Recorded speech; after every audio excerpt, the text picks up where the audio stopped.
Guys, if you want to learn foreign language, first of all, you have to learn alphabet. And now I'm gonna tell you Russian alphabet, which consists of 33 letters. Let's start. А. Автобус. Б. Банан. В. Вино. Г. Гриб. Д. Дом. Е. Еда. Ё. Ёлка. Что дальше, какая буква? Ж. Ж. Жизнь. З. Зонт. И. Икра. Й. Short sound.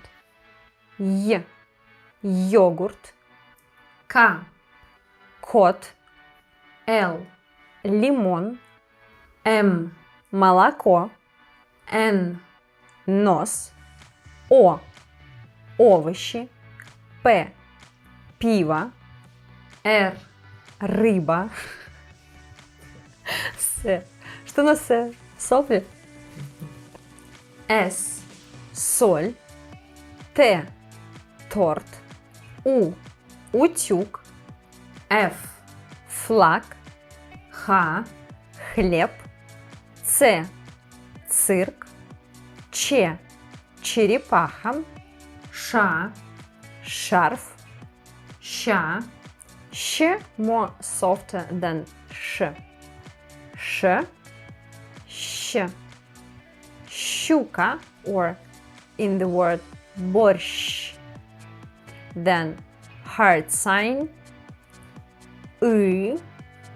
Soft sign. Э. Экватор. Ю. Юбка. Я. Яблоко. Алфавит, алфавит. А, Б, В, Г, Д, Й, Ж, З, І, К, К, Л, М, Н. К, Л, М, Н, О, П, Р, С, Т, У, Ф, Х, Ц, Ч, Ш, Щ. Твердознаки, мягкие знаки. Ю, Я. П. Петух. Ну, П кто? Да петух какой-нибудь. Ну-ка, петух.